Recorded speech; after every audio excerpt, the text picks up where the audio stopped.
Buenas noches, soy la doctora María Guadalupe Aikel, soy juez laboral en el Centro Judicial de Concepción. Agradezco esta oportunidad al Centro de Capacitación a efectos de realizar reflexiones en tiempos de pandemia, momentos difíciles pero históricos. En primer lugar, aclaro que no voy a realizar análisis de ninguna norma jurídica. Creo que es un momento de observación de la realidad para saber qué vamos a hacer en el futuro, qué adviene en el futuro y con qué nos vamos a encontrar.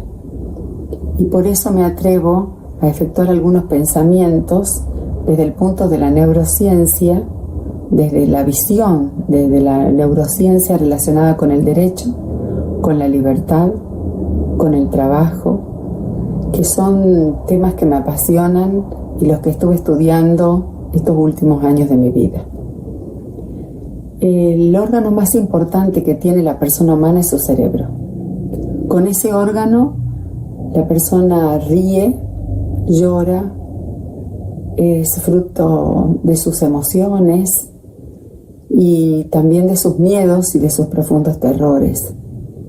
Y por eso, analizándolo en este contexto, está neurocientíficamente comprobado que una de las cosas que más le afectan al cerebro es no saber lo que va a pasar.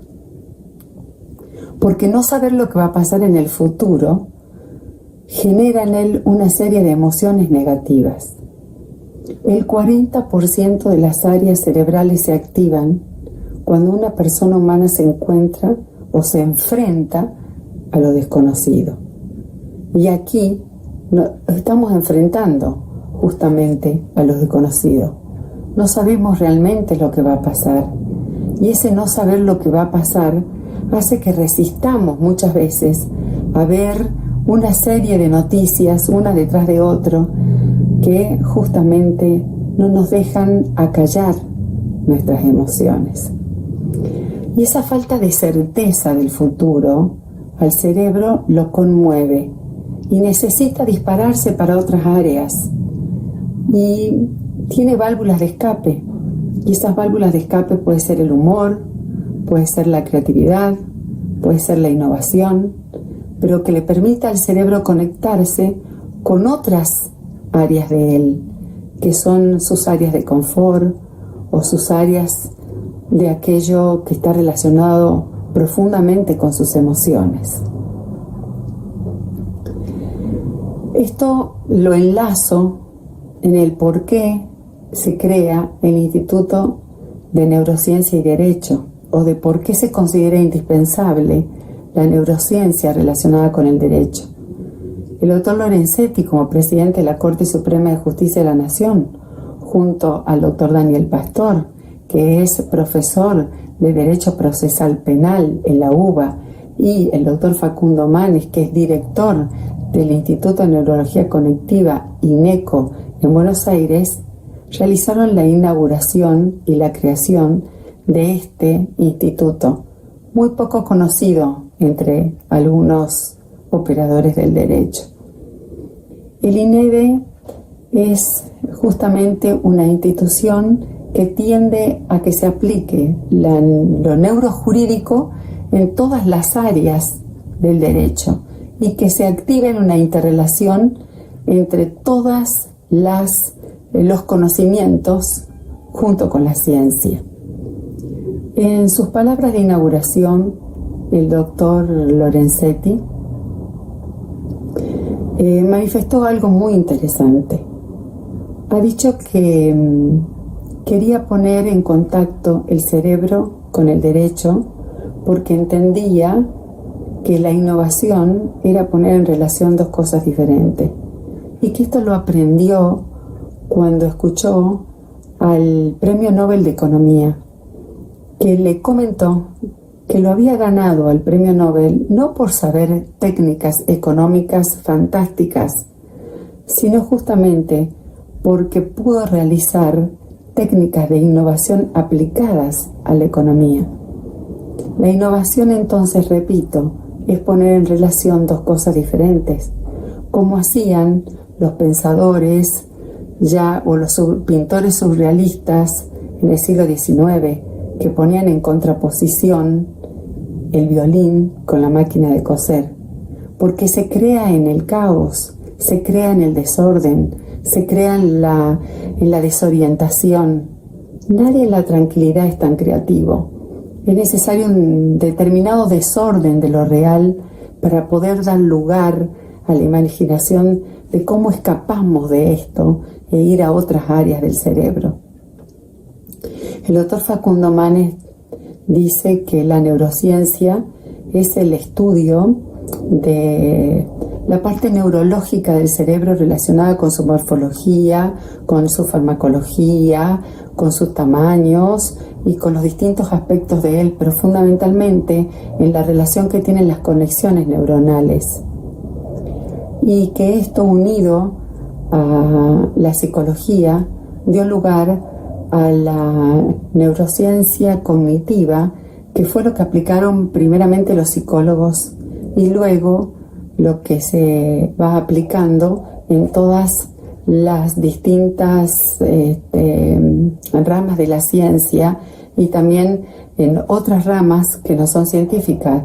En el caso del derecho, justamente en el derecho penal, es importantísimo la neuroimagen. Es el comportamiento del cerebro, nos va a indicar justamente cómo son las emociones del testigo, y etcétera, etcétera. Así podemos seguir en forma indefinida conociendo las distintas circunstancias de la neurociencia, y que va a impactar fundamentalmente en esas dos áreas del derecho. Va a impactar en el derecho penal e impacta fundamentalmente en el derecho laboral, porque cuando más conocemos el cerebro humano, más conocemos nuestros comportamientos, y esas son las dos ramas del derecho que más se relacionan con los comportamientos humanos. En el derecho penal, la violencia, la adicción y todo lo que conmueve hoy a la sociedad.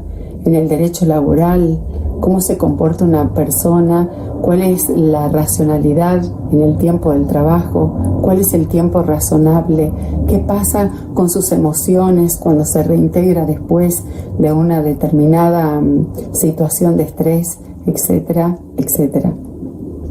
Entonces, aludiendo a esas dos situaciones, es que yo me preguntaba en este tiempo en que el trabajo está tan cuestionado, ¿qué va a hacer la persona humana frente al trabajo, frente a los nuevos desafíos que ese trabajo nos plantea?